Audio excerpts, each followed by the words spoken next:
All systems go. Clear for liftoff.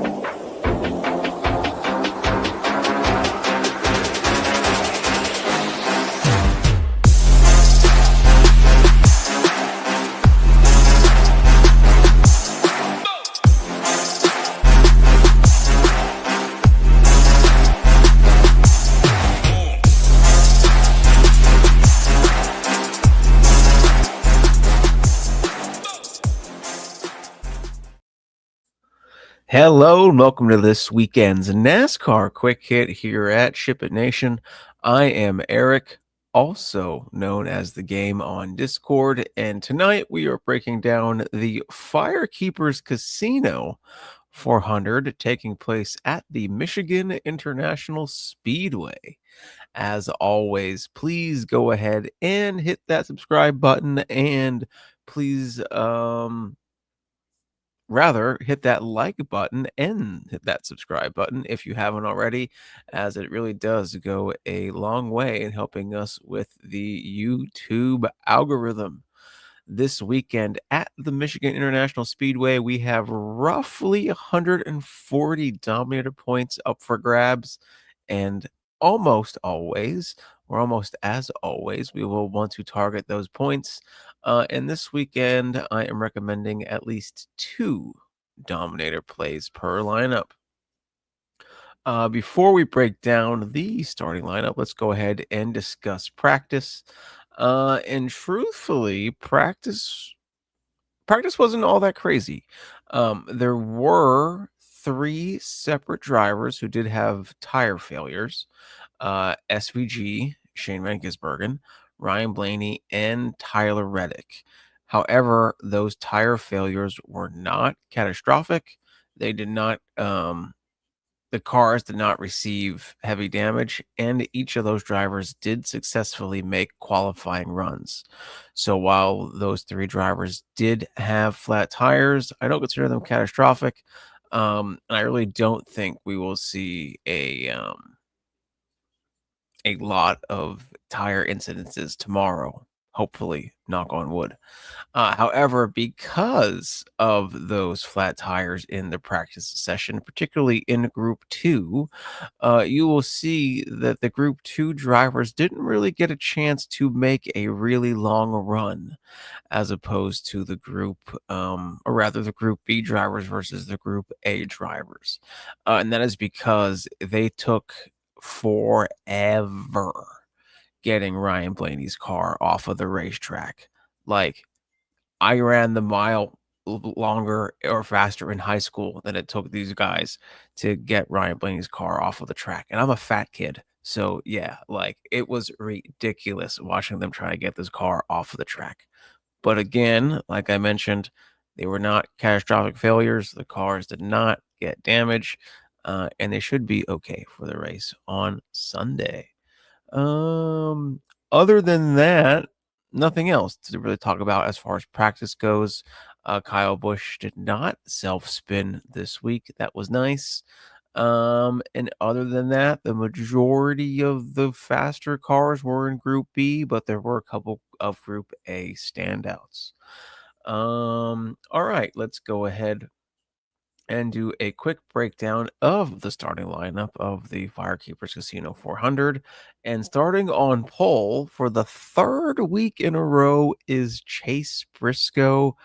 Hopefully, for him anyway, this week goes a little bit better than the past 2 weekends go. Now, last week, I think he led 51 laps, if I remember correctly, due to my research.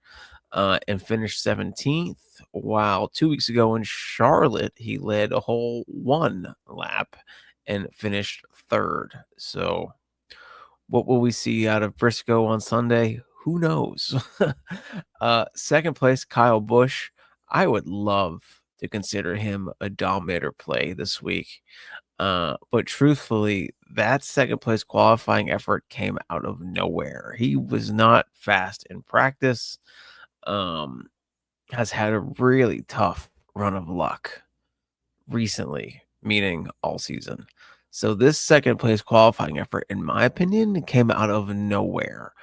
But because of that, and because there was no speed in practice, I just can't recommend him as a potential dominator play. However, the next four, absolutely. Denny, William Byron, Kyle Larson, and Christopher Buescher. Denny Hamlin is probably the top dominator player for most players this weekend. He's fantastic at Michigan, fantastic at intermediate tracks. The only thing with Denny that you have to worry about is he is once again on baby watch. So there is the possibility he leaves the racetrack before the race even starts. So you got to keep an eye on that. Willie Byron, he's fantastic every week. Kyle Larson, exactly the same. Chris Buescher, he is fantastic and has been fantastic at Michigan in the past. And I know he hasn't been having exactly the stellar season this year, but still, I was very surprised to see his $7,800 price tag on DraftKings for the skill he has at Michigan and at mile-and-a-half racetracks. So, do I want to make him my primary dominator play? Probably not. But can I include him with some of the heavy hitters because he's so cheap? Absolutely. So, love those four. Next up, Josh Berry and Ty Gibbs. They were my two Group A standouts, as I mentioned earlier. Josh Berry's been fantastic all season, maybe even arguably the best quote unquote Penske car. And Ty Gibbs has been searching for anything, any signs of positive momentum for this season. And he got it. He had a great practice, and he backed it up with decent qualifying. Will he turn that into a complete day on Sunday? Who knows? But he definitely has the equipment, and he has the people around him to do it. So time will tell. Next up, Bubba Wallace, Zane Smith, and Austin Cindric. Like me, Bubba Wallace there.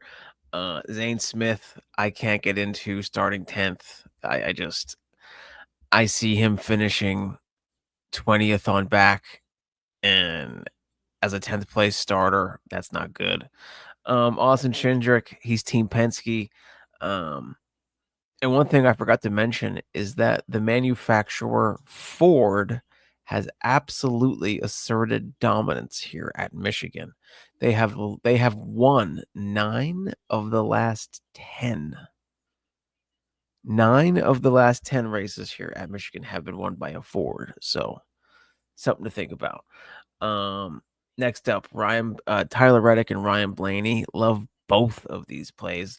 Reddick is fast at every single intermediate track, which is what Charlotte is. And Blaney has been fast all season, can't qualify great, and then has to pass a pile of cars, which is always good for us as DFS land goes. Hocevar, Logano, Bowman up next. I love all three of these. Hocevar probably my preferred, just because his talent is really trending upwards recently. Joey Logano, totally fine play here at Michigan, and same with Bowman. Look, Bowman hasn't. I think in my note I wrote Bowman is either boom or bust, meaning he has either finished inside of the top 10 or outside of the top 20 this season. And there's like nothing in between. There's no like random like 15th place finish or like 11th place finished. It's either top 10 or buried in the deep 20s and 30s. So it'll be very interesting with Alex Bowman. Chase Elliott, love me some Chase Elliott. I wish his practice speeds would have been a little bit better, but he was in that Group B, so he didn't get a chance to run a really long practice session. Ty Dillon, if you need some salary savings, why not? Right? Like he's impressed this year, in my opinion. So sure. The Dinger, 6,500, and it's the Dinger starting 19th. I'd be okay with that. Ross Chastain starting 20th. Love Ross Chastain this weekend. John Hunter Nemechek and Eric Jones, the Legacy Motor Club teammates, starting 21st and 22nd. I have no problem rolling these guys out. John Hunter can save you some salary, being only 5,800. Eric Jones is 67, which is, I don't want to say steep, but maybe kind of steep for his performance recently.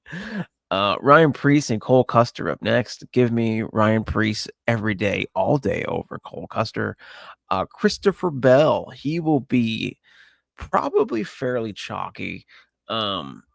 Fantastic speeds in practice. Did not get a good qualifying effort, obviously based off his 25th place starting position. So that's place differential points all day. Shane Van Gisbergen, this is his first visit to Michigan, and I just can't get down with that. No can do. Gotta fade SVG. Let's see here. I scroll down here. Bad Brad is 27th. Love me some Keselowski. One of these weekends, Keselowski is going to put a whole performance together. Maybe that is Sunday. 28th, Austin Dillon. He's fine. He was good in practice. No issues if you want to play him. Probably not for me, but no issues if you want to take the chance. Noah Gregson, as I mentioned, Fords have been dominant here, and he's in a Ford, so he's worth a look. Ricky Stenhouse, probably not for me. Justin Haley and Michael McDowell, probably not for me again. Then we got Todd Gilliland and Riley Herbst. Totally okay with taking shots of either of these two. 35th, the very chalky Daniel Suarez. He will probably be where everybody stops when they build, myself included, right? Like, I'm not going to get to any Cody Ware. But maybe that's just me. And then last but certainly not least is Cody Ware, starting in 36th position. So that is a quick rundown of the FireKeepers 400. FireKeepers Casino 400 taking place at the Michigan International Speedway.